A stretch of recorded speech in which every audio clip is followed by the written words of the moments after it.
2 weeks ago, a TikTok user by the name Zoo made a bold prediction. She said Samidoh, who is the biggest music star from Mount Kenya, would face the wrath of the government. Here's the video. Salam guys, this is the oldest trick in the book. I hope haukuimba mugithi sana ukasahau wewe ni polisi first and foremost, because we all know what happens when a police officer like you, after one-term chance, is transferred to a bandit-prone area. Now, for the people who do not understand how it works, because this is the oldest trick in the book, when you do not go for that transfer, my dear, you will be fired. Main reason, dissertation of duties. Now, if you're a firearm holding police officer, or if you still have the police uniform, tutaanza kusoma kwa media, rogue police officer out on the loose. Piao piao on site. Today, that prophecy has come true. The police has declared him a deserter. His salary has been stopped. An arrest warrant is in motion. Why? Because Samidoh made one fatal mistake. He chose the side of the opposition.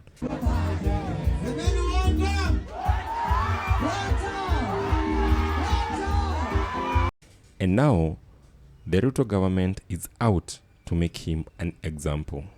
Awanyandarwa sana. He has been majina ambayo inatokea pale ni Samuel Mushoki Ndirangu. Oh no. Yeah.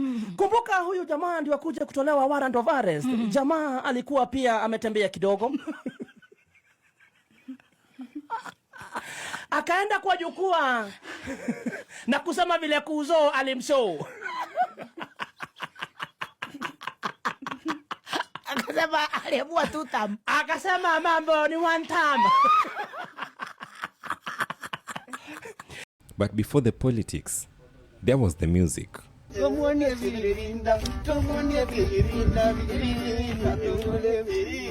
Samidoh, who was born Samuel Mushoki, wasn't just a cop.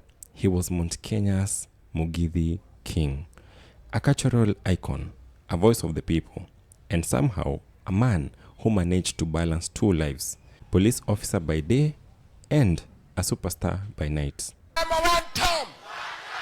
But then came the political storm. After falling out with President William Ruto, Gachagua launched a public rebellion from within the Mount Kenya bloc. Wasanii wetu na waibaji tumehuzunishwa sana ya kwamba wamekuwa wasaliti ya jamii. Wasipoomba msamaha, tuwache kusikiza nyimbo zao. And suddenly, every public figure had to choose a side. Samidoh didn't say it outright, but during shows in Nairobi, the UK, and even the US, he led crowds chanting 1 term, a direct hit at Ruto, and a clear sign Samidoh had picked Gachagua. Na mwanzo akamwajira ajuge nyamunimwe na mingi mwajira mwoga mwana tamu zigana ugo ni 1 term luni kiraga ne kiado itu. What happened next wasn't surprising.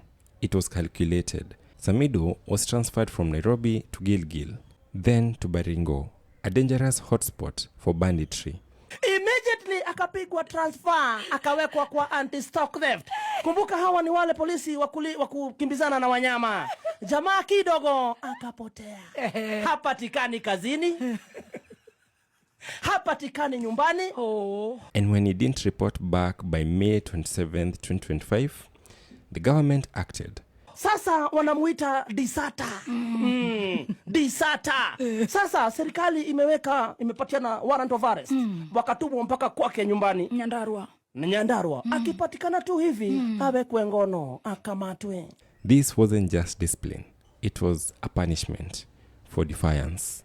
But here's the twist Ruto never saw coming. By punishing Samidoh, the government might have just handed Gachagua the biggest political gift of 2025. Samidoh isn't just a cop, he's a cultural icon. And in Kenya, when the government persecutes a popular figure, they don't disappear, they rise.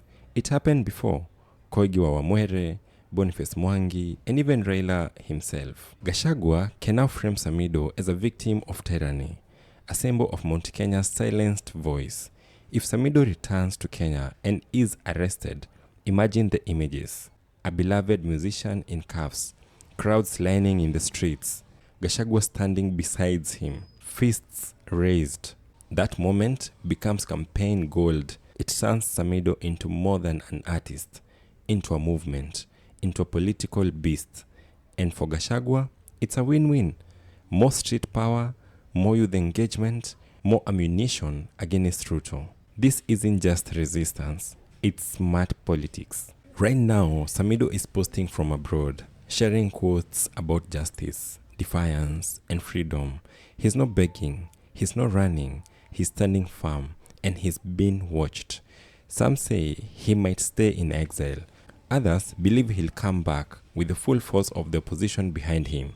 One thing is clear, he's no longer just a musician. He's now a symbol in a dangerous war for Mount Kenya's political future. Will Samidoh lose everything? His badge, his benefits, his freedom? Or will he gain something far greater? The power to speak for a region that feels abandoned and betrayed? Samidoh thought he was just singing for his people. But now, his singing is in the middle of a war. The question is, will the system silence him? Or has the government just created the next big political force from Mount Kenya? Good morning, guys. Kwanza Samidoh huyu jamaa ni kama serikali imemwamulia. Sasa wamesema, the Kenya Police Service wamesema Samidoh akikanyanga Kenya tu kwanza akuwe arrested juu ameneglect duty zake. Yeye alikuwa anafaa kuwa huko kwa anti-stock theft huko upande wa Baringo, lakini hajai report. Yeye anafaa kuwa anachunga ng'ombe na wezi wa ng'ombe, lakini yeye hajai report. Mimi hata nilikuwa karibu kutetea Samidoh. Then nikakumbuka alienda Karen na akakula 50k ya Mkenya. Then nikakumbuka huyu Samidoh ni alikuwa ameoa Karen Nyamo. Ule Karen Nyamo alisema Albert Ojwang alijiua. Nikaona hapana, huyu kijana mimi sioni kaa kona kichwa mzuri. Hebu kwanza ashikwe. Halafu hiyo mimi naruhusu. Polisi wakitaka kushikana, wao washikane. Bora wasishike raia ovyo ovyo. Hebu hiyo ni maneno ya polisi, hebu wadeal nayo. Samidoh, you are on your own. Hata ukisema one time hiyo ni shida yako. Wewe ulijiweka kwa hizi vituko zote. Huyu ni Samidoh hapa. Unaona amesalimiana na Kindiki, mtu mwenye kwa club akishacheza zile mugidhi zake, saa 6 ikifika anaanza kusema one time. Alikuwa one of those people wenye tulikuwa tunajua ameshikilia rigiji kabisa.